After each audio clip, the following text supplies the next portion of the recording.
Now, what is the physiology behind that?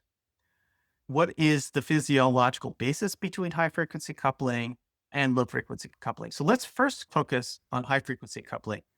Now, the answer to this is relatively simple because it has to do clearly with respiratory sinus arrhythmia. This is the changes in the heart rate that happen with respiration. So as you inhale, your heart rate increases. As you exhale, your heart rate decreases. This is a cycle that happens every 3 to 7 seconds, fitting into the high frequency range that are used in the coupling and heart rate variability measures. And so the question is, what's causing this rise in heart rate with inhalation? And that simply has to do with the fact that it is a withdrawal of the vagus nerve. And this is an actual recording of the vagus nerve in a live human individual. They actually put a needle into the neck, into the vagus nerve, around the carotid artery and the jugular vein. So it's very dangerous. But you could see that during inhalation, you can see the vagus nerve shut down.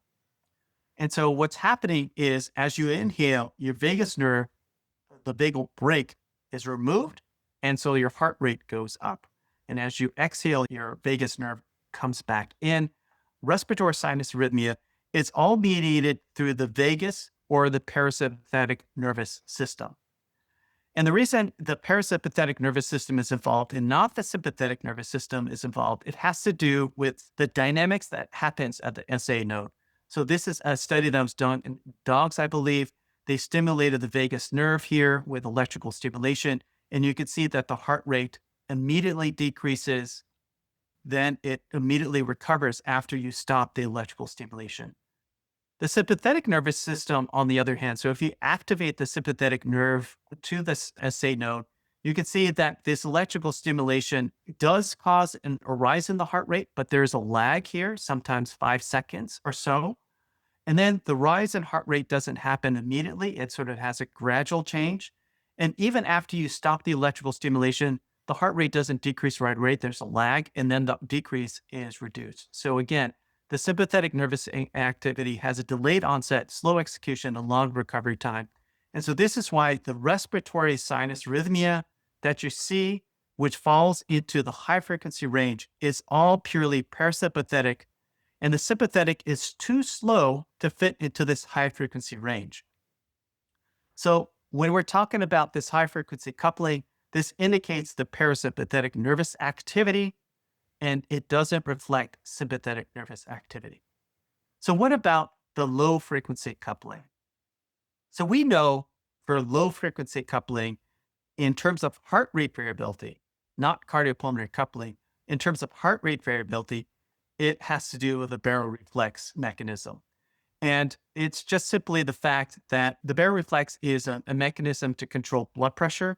So if there's a rise in blood pressure, you have signals in the glossopharyngeal and the vagus nerve going to the nucleus tractus solitarius that then sends signal to the vagus nerve, which then says, all right, let's reduce the heart rate when there's a high blood pressure. And because the vagus nerve is myelinated, this happens pretty quickly, almost in a second.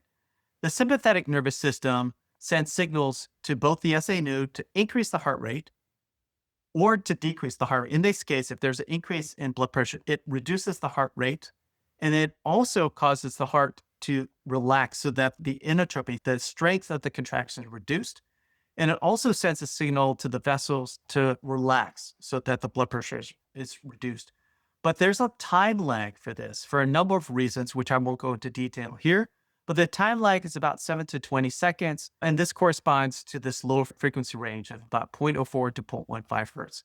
So low frequency has been thought traditionally to incorporate a lot of the sympathetic. There is some parasympathetic as well, but a lot of it being sympathetically mediated. So note here, though, when we're talking about heart rate variability, we understand this. But with cardiopulmonary coupling, there's no respiratory component involved in this. It's not like your heart or your respiratory rate changes because your blood pressure increases or decreases. Like a person with hypertension doesn't necessarily have a faster respiratory rate. And so what's happening here, the things that are happening to our cardiopulmonary coupling is that during the CAP, remember the cyclic alternating pattern, which indicates unstable sleep, you're seeing these phase A activations, phase B deactivations.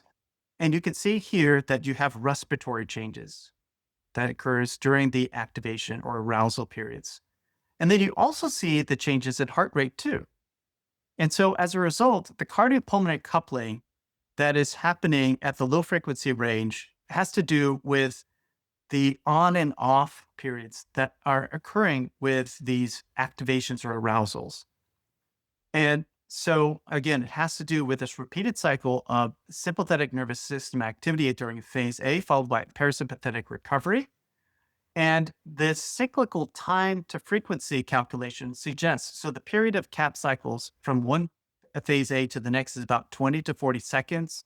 And so 40-second cycle corresponds to a frequency of about 0.025 hertz, 20 seconds to 0.05 hertz, and this falls into the low frequency band. So the slow rhythm of arousals and recovery during these cap couples to this low frequency domain.